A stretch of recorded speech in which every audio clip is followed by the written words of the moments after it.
All right, welcome everyone. It is Monday, June 24th at 5:31 p.m. I am Angelica Keene, Chair of BPTAC, and I am calling this meeting to order, so let's all rise for the pledge. I pledge allegiance to the flag of the United States of America and to the republic for which it stands, one nation, under God, indivisible, with liberty and justice for all.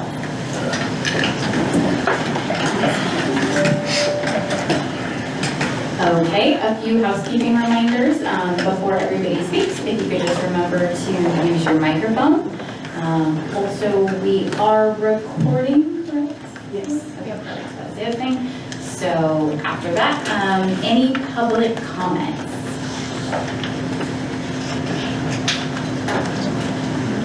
Okay, all right, hearing none, we will continue on. Our first up is reports, and we have the Executive Director's Report with Georgiana Gillette. Thank you, Madam Chair. It's great to see everyone here this evening. Wanted to just give you a status of the upcoming July committees, TACCAC, TPO Governing Board meeting. The July meeting is always very important in that we adopt our Transportation Improvement Program, which is basically a snapshot of the DOT's 5-year work program. It is the tentative that will become officially adopted as of July 1st. And in that Transportation Improvement Program, there is over $1 billion worth of transportation projects, and of course that includes all modes, resurfacing, maintenance, airports, seaport, spaceports. And so all of these projects are very important for quality of life and economic development for Brevard County. So you can, it's been up for public comment. I don't know if you all have had a chance to kind of look through it or not. And also another very important part of the meeting is the adoption of our list of project priorities, which the draft has already come to you. This is coming this evening. It is this evening, sorry. And so that is a very important part of what we turn over to the DOT when we are asking for state and federal funding. Also in your package on page 4, Sarah has actually developed a little project status and updates report. And this is very helpful at a glance to kind of see what the TPO is working on currently. We have, like on the page 4, the Advanced 2050 Long Range Transportation Plan. It will tell you who the project manager is, when the project began, the estimated completion, what we have accomplished so far on that task. And then, of course, the Advanced 2035 Transit Development Plan, which this is the first time we're working in coordination with Space Coast Area Transit, Jim and his team, on developing that plan in conjunction with our long-range plan. The intermodal station feasibility study, which is underway.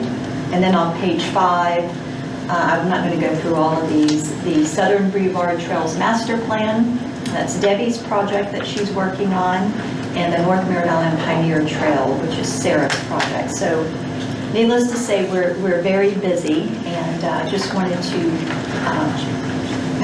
introduce this little tool to you. And if you want more detailed information, of course, you can go to Space Coast TPO's website, and you can find out a lot more information. So, Madam Chair, that concludes my report. Okay. Any questions, comments, thoughts? Right. Hearing none, we will continue on to a report, which will be our trails report. So, Debbie Finn.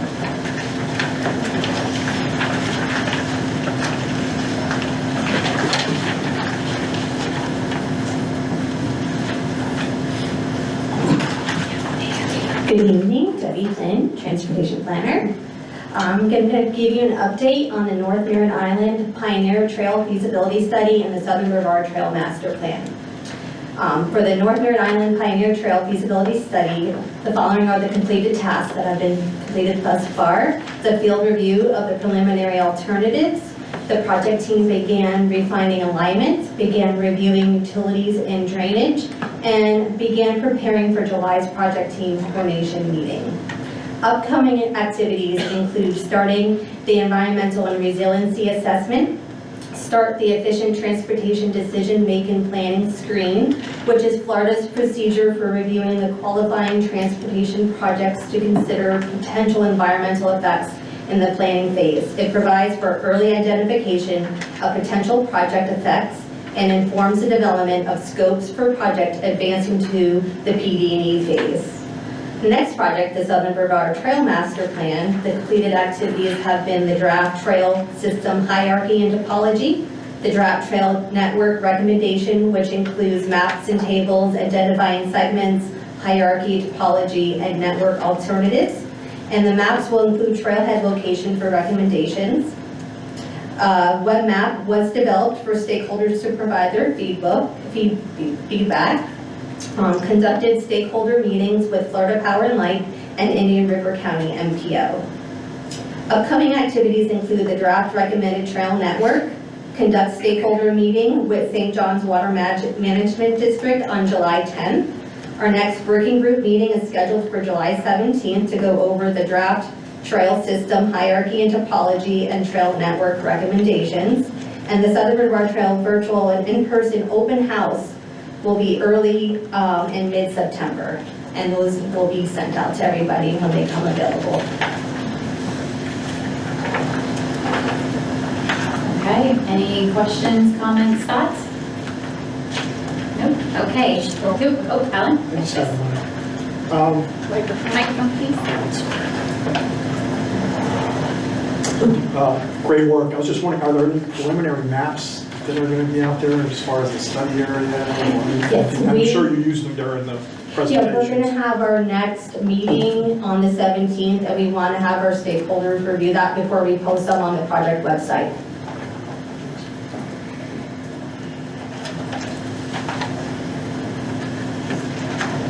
Okay, yep, Drew?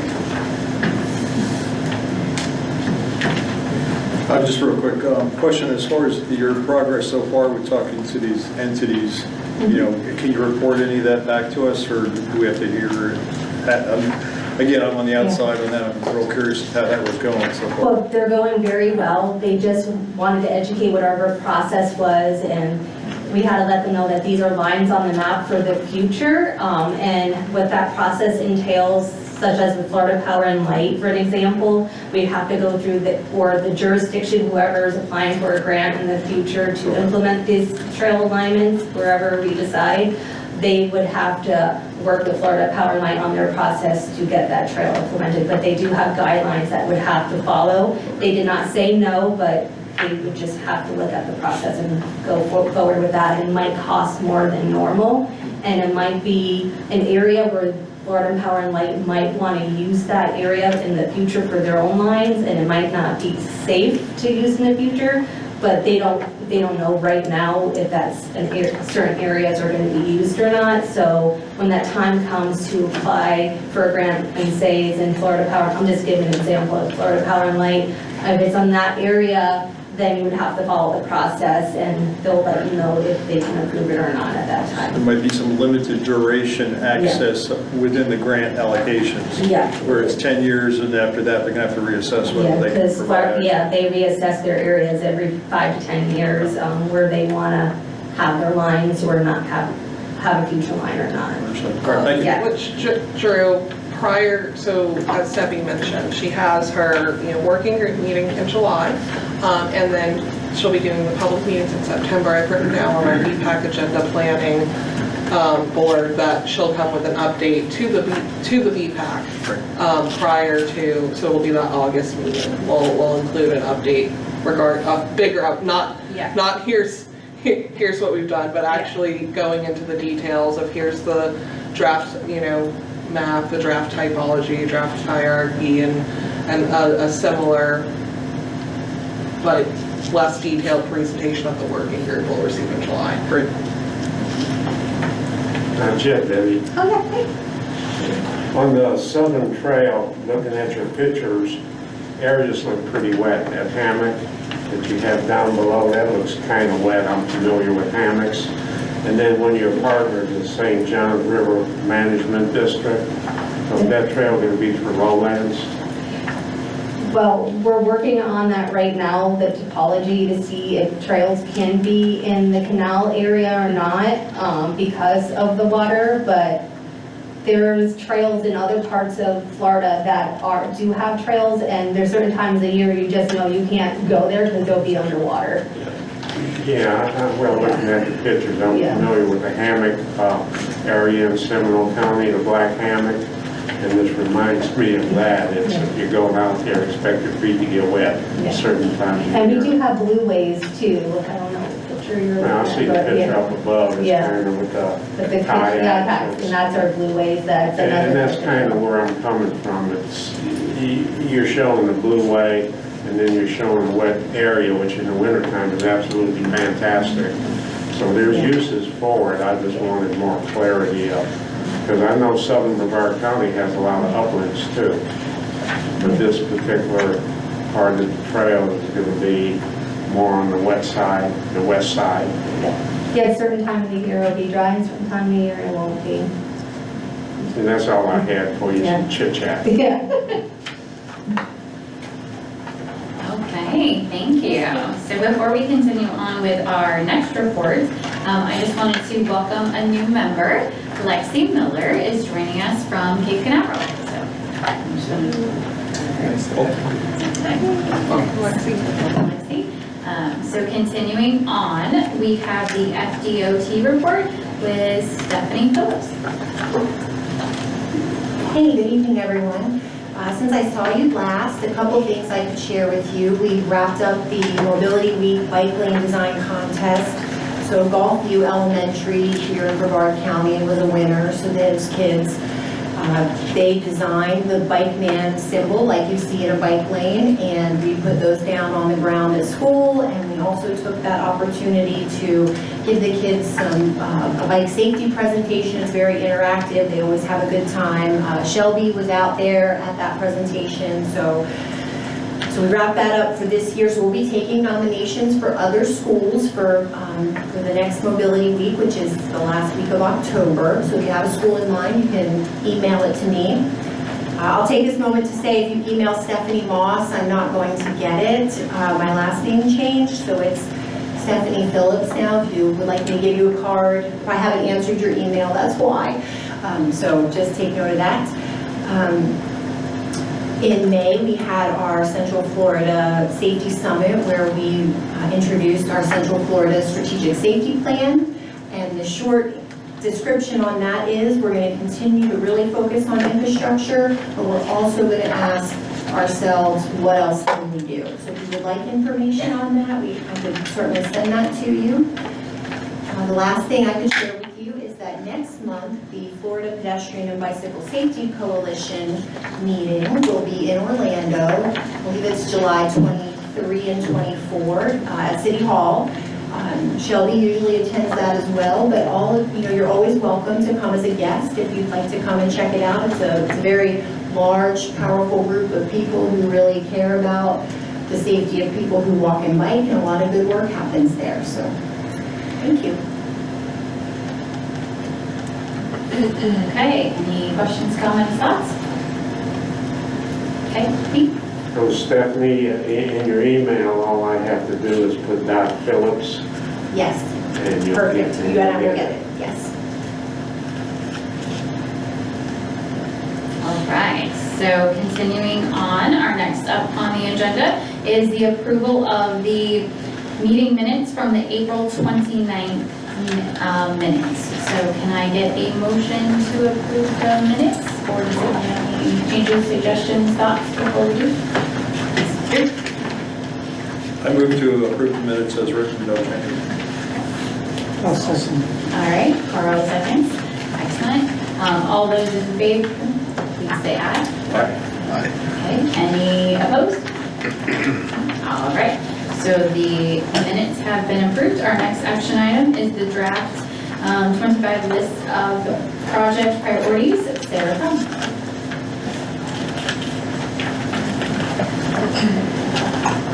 All right, so, there we go. So good evening, Sarah Crom, Senior Transportation Planner. So you do have, before I get started on my presentation, you do have a couple of items in your agenda package that I thought would be of note. Is you do have the draft list of project priorities. This is in what we call our citizen format, and so it is supposed to be simplified and easier to read. And then we also have maps of our list of project priorities. And so, you know, really using the table and the maps can really begin to show the picture of where all the priorities are and how diverse the projects are in Brevard County. So, developing our list of project priorities. So this is really, the list of project priorities is where the planning meets the money. We developed a prioritized list of multimodal project needs that we use to communicate to FDOT what projects we need and what funding we need to advance these projects. FDOT programs based upon available revenues. And ultimately, these are what the purpose of the list of project priorities is, to take our long-range transportation plan and our master plans, like our bike ped master plan and our ITS master plan, and advance them to receiving funding, where ultimately they end up in the transportation improvement program, which Georgiana mentioned is currently out for public review.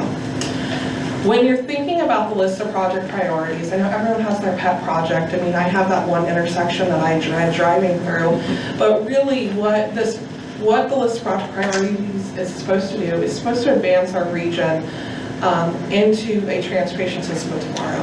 And so we want to think interregional, so from MECO to all the way up to MEMS.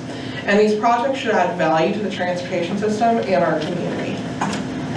So, kind of a quick overview of the process. We start off with a call for projects. This happens beginning in January every year. Municipalities have the opportunity to submit applications. They are then evaluated and ranked based on our set of criteria.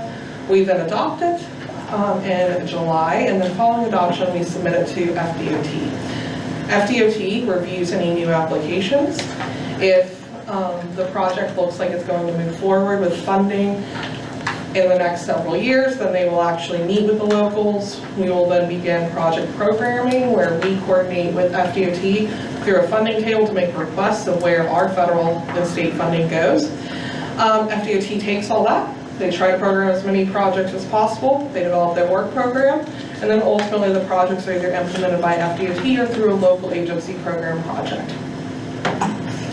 So how are the projects ranked? They are ranked via a quantitative score of 0 to 100 based on criteria, and then also discretionary ranking. Discretionary ranking occurs when a committee or board just requests via a motion to move a project in ranking, with our governing board having the ultimate approval.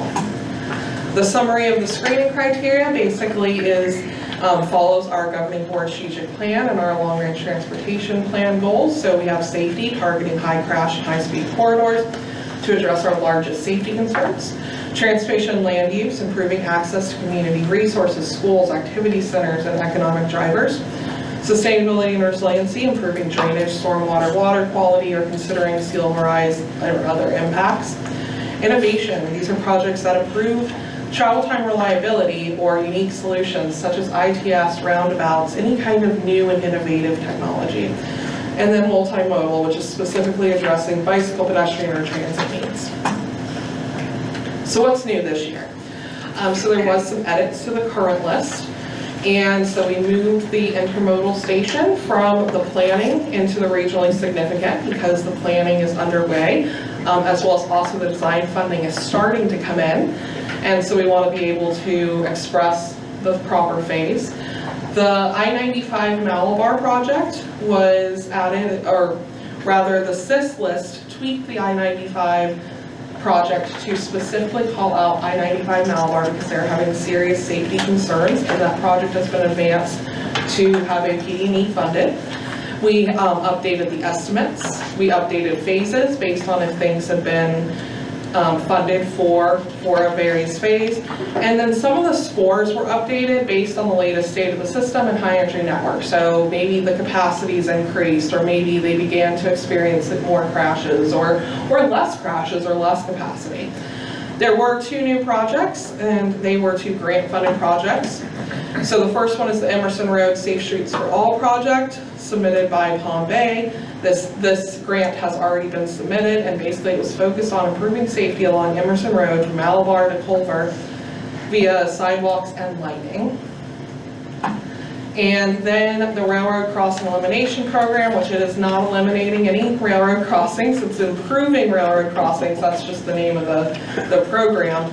And it's up to 9 crossings from State Road 528 to Indian River County line, and it's focusing on safety improvements, specifically working with the City of Melbourne, the City of Cocoa, and Brevard County to improve the safety of various railroad crossings. All right, so I'm gonna just briefly, I'm not gonna mention every single project, but I'm just going to go through our list of project priorities, give you some highlights, specifically projects that relate to bicycle and pedestrian trails. So our strategic intermodal system, these are major roadways such as Ellis Road, 528. I do have a slide about Ellis Road coming up in my next slide, but I did want to mention State Road 528 as it does include a trail, a 12-foot trail along from US 1 to 401 the port.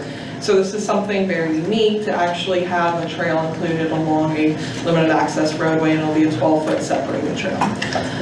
Ellis Road is our #1 priority from John Rhodes Boulevard to West Wickham Road. It is a roadway widening. The right-of-way is fully funded, however, construction is only partially funded. Currently, we need 34.1 additional funds in order to move this project to construction. Brevard County did submit an infra grant this last May, and it's to note that this project does include improving this whole corridor with bicycle and pedestrian facilities. And so even though this is a roadway widening, it really does include and consider all users. So our next list is our regionally significant list. This is obviously our bulkiest section in our list of project priorities. Some things of note is Malabar Road. It is a widening. The design was funded in fiscal year 24 by $7 million from Palm Bay, $3 million from the TPO. It still needs construction. But once again, noting that while this project is a widening, it does include, is it 8 foot? Frank? Yes. An 8-foot trail along the roadway. So it's considering all users. There's many other projects on this list, and I will call out some more in some separate slides. I did mention that we did move the Bright Line station up into the regionally significant, and it is currently partially funded. And so some projects that I wanted to specifically call out once again, these are 2 widening projects. We have State Road 501 or Clear Lake Road, and then State Road 524. And they're both widening projects, and really it's essential for us, it's critical for us to move these projects forward due to their interaction with the Bright Line station. But also something of note is both these projects include bicycle and pedestrian facilities, including a trail along State Road 524 and parts of Clear Lake. And so these projects, as well as also a roundabout at Clear Lake, in order to help facilitate that turning movement between 524 and Clear Lake, that will also create an opportunity for really this entry piece into Cocoa, and providing some speed management and an opportunity for a really beautiful access into the multimodal station. Another project, and this is a project that, so we talk about the process a lot, and this project is at the very beginning of our planning process. It is a widening project once again, but this is going through a corridor study that the TPO funded. And so FDOT is administering this project, and this is really the prime opportunity for us to make the request to FDOT of exactly what we want to be included in this roadway widening. We're at the very beginning of the project. As you had a PD&E, so this is really let's hit the ground running with getting bicycle and pedestrian facilities or trail facilities, whatever is going to best serve the Titusville citizens. The next section is our transportation system management and operations.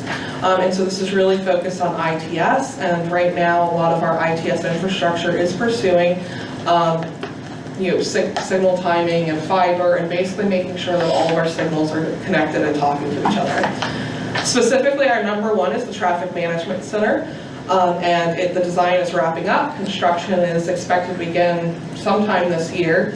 And really, this is vital to the implementation of our intelligent transportation system and provides more of an opportunity for us to be looking at some innovative techniques, such as leading pedestrian indicators and other,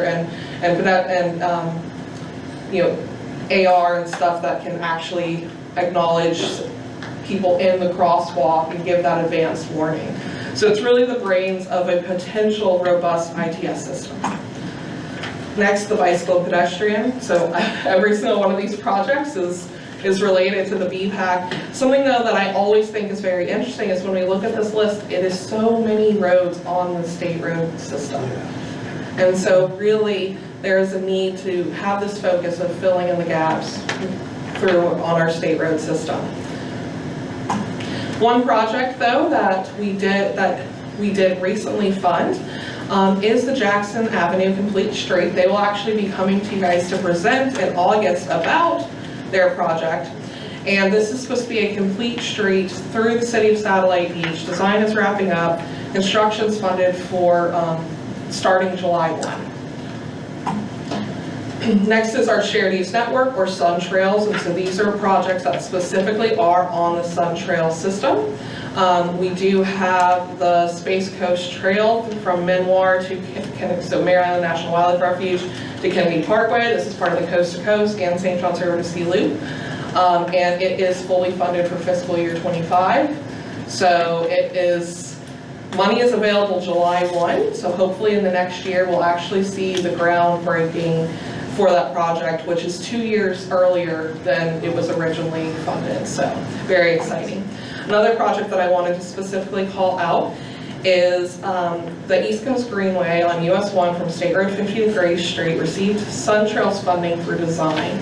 Now, due to some additional right-of-way needed, the current budget is probably not going to allow them to get to full design, but it's very promising from conversations with DOT that we'll at least be able to get that project through design, and then we'll be in the queue to get Sun Trails funding for any additional phases such as right-of-way and construction needed.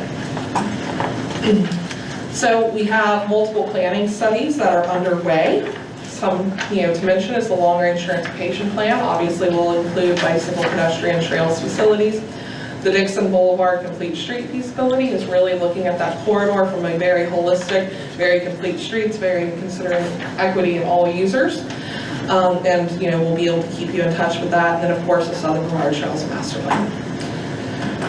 We do have a section called grants and other funding. These are not ranked. These are projects really focused these are projects that our partners have expressed that they would like to pursue a grant. So we have some projects from Space Coast Area Transit, Palm Bay, and Brevard County. This is just a snapshot of the fully funded list. You do have this map in your agenda package, which might be a little easier to read. And then here's kind of our following schedule. And so we are presenting for recommendation of approval to the BPTAC tonight. We'll then be going to the TAC-CAC on July 8th, and then our governing board on July 11th. Following that, we will be transmitting our priority list to FDOT and begin the work program development cycle. So that'll take any questions, discussion, and of course, requesting for approval. That's it. Wake up, Georgiana. You're probably going to get sucked into this. Got a question. It's a pretty big one, really. It involves 528 B-line.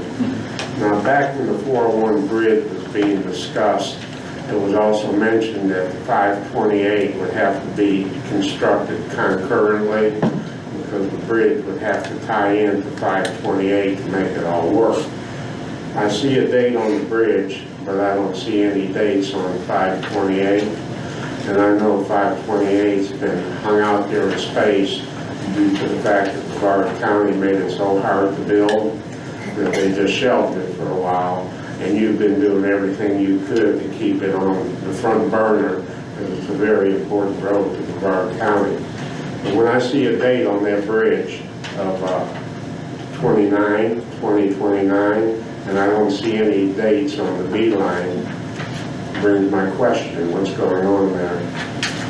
Yeah, the 2029, Sarah, is that just the anticipated? I'm sorry, I'm not seeing 2029. It's for the 401. It's Strategic 2021. number 5. Oh,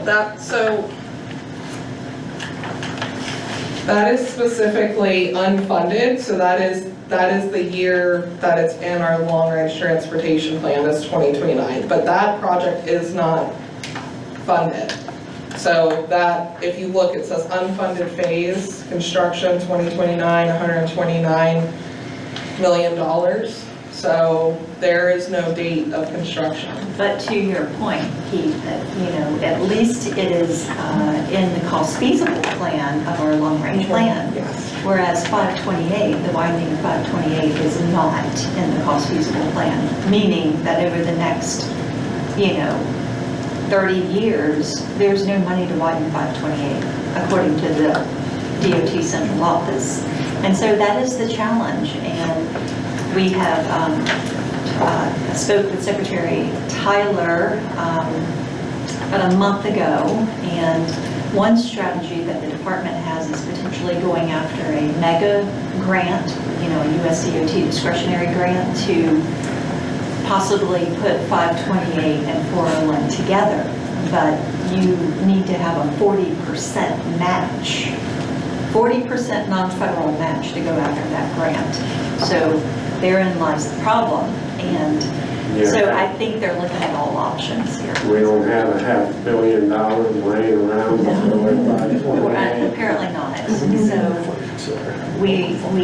we're all concerned about 528 and 401, and the port is extremely concerned about 401 bridge replacement. Well, And then of when I course, saw that 2029, I got a little bit excited on the inside that maybe things are starting to move, and I guess they're now. If anything, the pressure to get 401 bridge, because there is a lot of pressure to get that built, it makes me a little bit more hopeful than I was, let's say, last year or the year before. yeah, and maybe, the Department of Defense, if they could potentially maybe get involved. I mean, it's such an important corridor, the Air Force Base, cargo, fuel, cruise terminals. I don't think it's more of those nuclear subs. Yes. Exactly. So we continue to have discussions. I mean, they've been very recent. And then, if it all converges right there, we have the A1A complete street in Cape Canaveral, which is a high priority, the top state road priority. Well, I looked at the trail master plan for A1A, and I was pretty impressed at how far along you've come since we initiated the trail on 528. And a lot of hope that it all gets built, because it will be wonderful for Brevard County, not only for the bicyclists and the users of those facilities, but for traffic too. I mean, our beaches are a tremendous tourist attraction. And it's a shame to see it pushed off so far, but hey, you got to deal with the cards that are dealt you. So thank you for the update. Thank you, Pete. I'll make a motion to approve the plan as it's stated in the report. I'll second it. Okay, I have Devin first and Frank as second. All of those in favor? Aye. Thank you. Any opposed? Okay, the motion is approved. Thank you. All right, next up on the agenda, we have a presentation for our County Housing and Human Services, the Sharps Greenway Trail Project, and I will turn it over to our very own BPAC member, Alan Miller.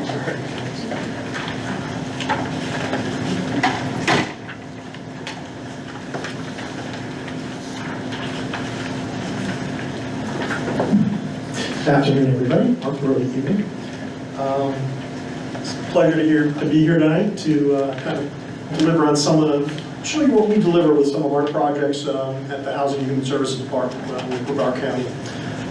We work with numerous neighborhood strategy areas throughout the county, and this is one of our strategy areas and one of our small but impactful projects. So mostly done with community development block grant dollars. Here's a little plan. This is the Walter Butler Community Center. It's on US 1 in the Sharps area. Here's a schematic, our plan document. The trail's about 700 feet. It's initiated as a community development block grant project. We work, the lead neighborhood organization is the North Cocoa Civic League. We've been working with them for years in the neighborhood on sidewalks, infrastructure, housing, actually building this community center about 15 years ago. So, we identified the project in one of the neighborhood plans way back in 2010 for creating connectivity between primarily the school, the community center, and the neighborhoods to the west and south of the development. And we couldn't have done this without one of our major partners, especially when we're working on our community centers, which is the Parks and Recreation Department. And what's so nice about this project is that the Park and Recreation Department is going to actually maintain it, which is fantastic for us because we have that challenge with projects in neighborhood strategy areas, whether we can get the local government to work with us on maintaining that, or even the state at times. Here's our greenways. This was our greenway plan for the trail system. I'll kind of show you, just, I don't have a pointer with me, but you can see Fairglen Elementary School, that's in the light blue there.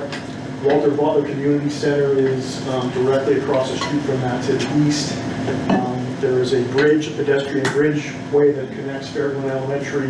We have a sidewalk system that goes through the community center. And what we wanted to do originally was make that connection between the Walter Butler Community Center and the neighborhoods to the west and south, primarily of the neighborhood. Trying to keep the kids from having to go out to US 1 to get down to the school, and trying to keep them off of Canaveral Groves Boulevard too, which is a very busy street. Our project purpose was to create safe off-road linkages to the community center, increase pedestrian and bicycle use in accessing the site from the surrounding neighborhoods, deter access through private properties to the center and site, people cutting through private properties to get to the community center. And also provide access to natural areas of the site with limited disturbance to the specimen trees. There's a nice forested area and native vegetation, including freshwater wetlands that we worked with to avoid, and then also keep the wetlands corridor open, and that's why we did the boardwalk basically here. And also to remove invasive exotic vegetation. There was a lot of Brazilian pepper in this area. We were able to clear that out also. So here's the community center. I wish I had an updated photo with an air photo with the trail actually in, but that'll probably come up soon. You can see where the elementary school is over here to the east. There's the pedestrian bridge. This is an open field area, which we're going to actually do some additional recreation facilities here with fields and courts. So that'll have some more connectivity. And you can see our access drive at the top has sidewalks on it also. And that's all ADA accessible too. And so is the trail, by the way. So the trail connects to the community center to the south, through the wooded area, and over to East Railroad Avenue. It's about, let's see, get the measurements on it.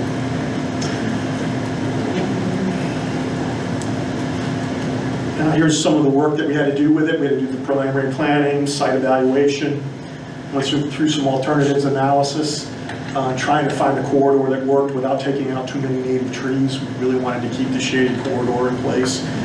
Our preliminary engineering cost to get the project moving was about $118,000, and it cost us a total $527,000 to construct. Our trail corridor is 680 feet. It's pretty short, but it really helps connect our neighborhoods where we didn't have that connectivity before. Before the trail system was put, when we were doing construction and we cleared the Brazilian pepper out and did our minor clearing, people were already using it. That's the challenge we had. People were walking, people were riding their dirt bikes, people were riding their trail bikes through there. So it was pretty interesting to see that even just without this trail system, it was being used right away, which we had to clear out. So it's getting a lot of use already now. So the concrete trail is about 484, and we had to do a boardwalk of about 196 feet. It's lit. It has lighting at night, so that it's a safe area. It's safe during early morning hours and early evening hours. We've got seating on there.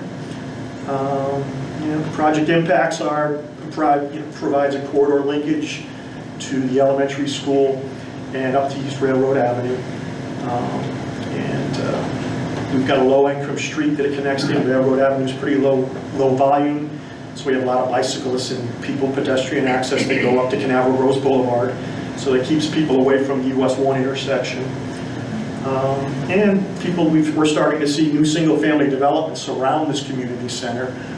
We have new single-family subdivisions, and then we have infill development happening all around here. So, project impacts are consistent. It furthers the Safe Routes to School plans, the Bicycle and Pedestrian Master Plan, Vision Zero, and FTOT Target Zero. So we're trying to work with everybody to have that off-site and off-major corridor access.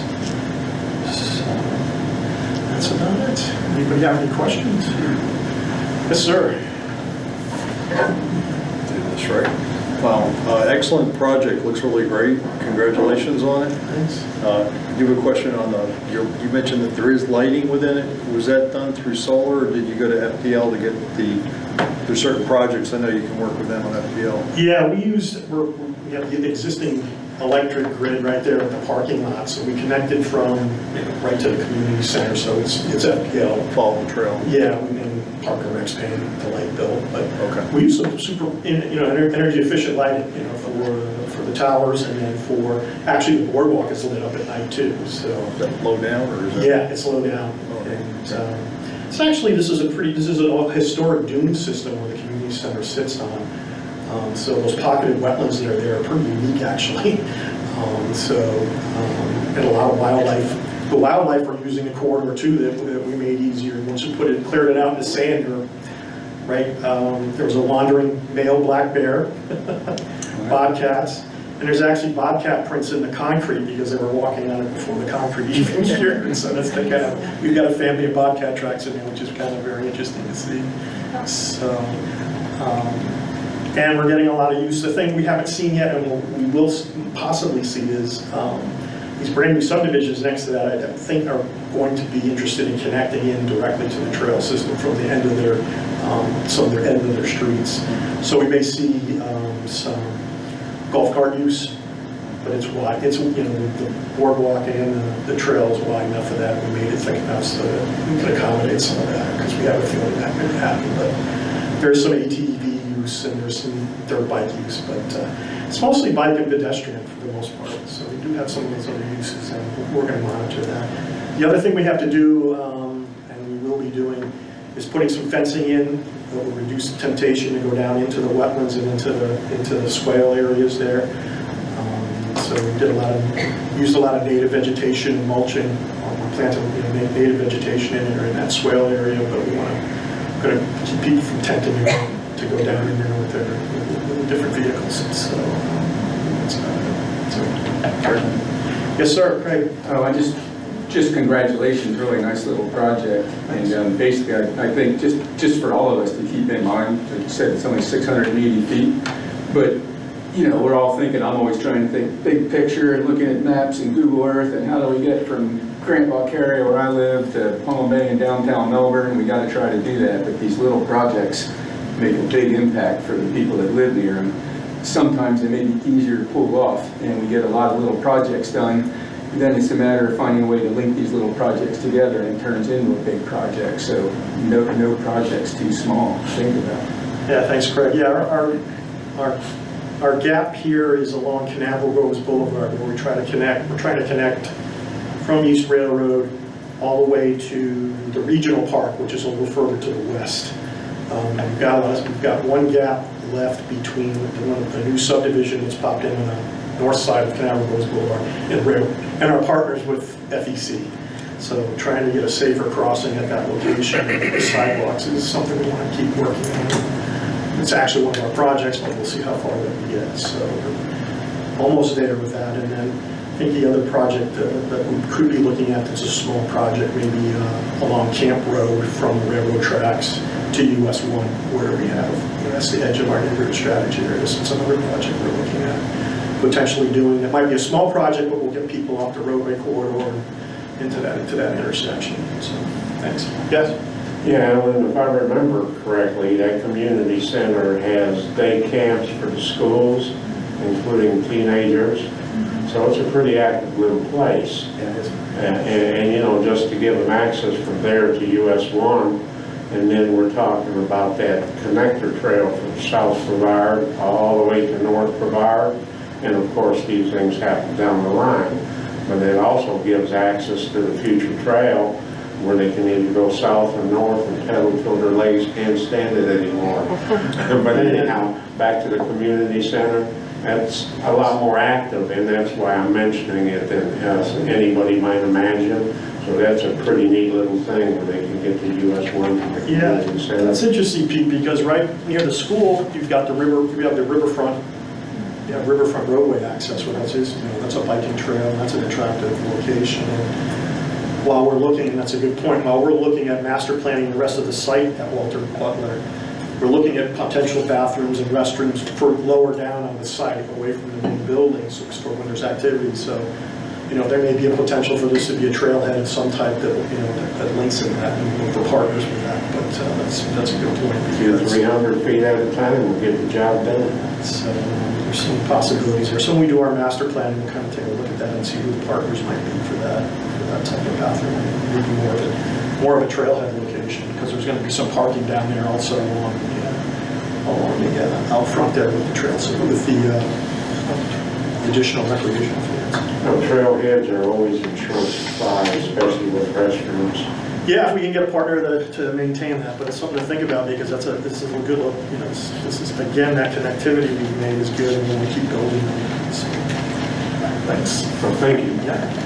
All right, thank you, Alan. Like I said, I think to everyone's point, it's a great way to see these little projects support the bigger strategic plan that we are all here for in this meeting. And John, Yes. if I may, before we move on, is, you know, I would like to mention that this is something that we're wanting to do, is to start highlighting the projects that are happening more often. And so, as I already mentioned, Jackson Avenue will be presented in August, and if we have time, so will the Southwest Melbourne Trail. Is they were originally going to present this meeting, however, we had some barriers, and so we were unable to accommodate them for this meeting. But you know, that's another project that we're excited to share with you as well. And so you know, we'll start seeing more of these types of presentations.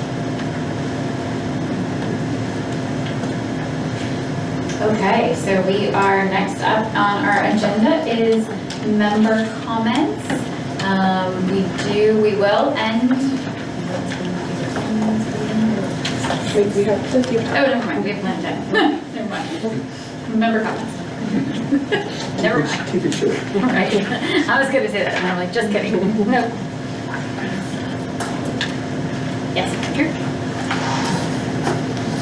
Just a real brief comment, just as an update.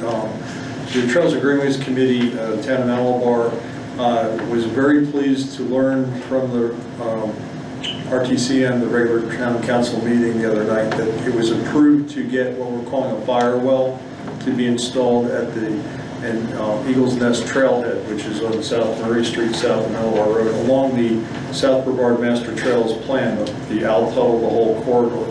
And the impact of this concept is that this trailhead, albeit about 1/3 acre, would function during a fire such as that we had with the Mother's Day fires several years back. In that Jordan area, South Brevard, Forestry Service, local fire departments could refuel water supply very close to what would probably be the epicenter of future fires. We know over time eventually there will be other fires in the area. This would protect obviously a very large greenway, but also the west side of Malabar, south of Malabar Road. So For Grant Valcaria, this is also going to be a big deal. We're wanting to work a lot with Grant Valcaria, but I'm just mentioning that this was for a small town, this was a big investment that's going to happen. So with this fire well that's there, we'll be able to irrigate for horses, of course, and for a little bit of landscaping, but primarily as a backup station for immediate water. So you always wonder if all these things we invest in, are the trees going to be there for the next big fire period? Hopefully this will help. So a positive note to add on. Thank you. Well, I'd just like to give another kudos for that, Drew, for you and the town of Malabar, because they're a committee as well, Trail and Greenway Committee, just like my Grant Valcaria. And I believe, correct me if I'm wrong, but I believe their annual operating budget is $10,000 a year for their Trail and Greenway Committee. And initially they were going to have this well built just to get some service water to a future restroom facility and for watering horses. And basically they came up with this idea to help the fire department. They approached the fire department and other entities, see if there was grants available to help them get this well. There either wasn't or folks weren't willing to do so, I'm not sure, but they agreed to go ahead and do it themselves. They spent $8,000. They spent 80% of their annual budget to put in a well that they don't really need to serve the community. So that's really hats off to you, Drew. That's unbelievable. Well, we're pleased. I think it will help things. Thank you.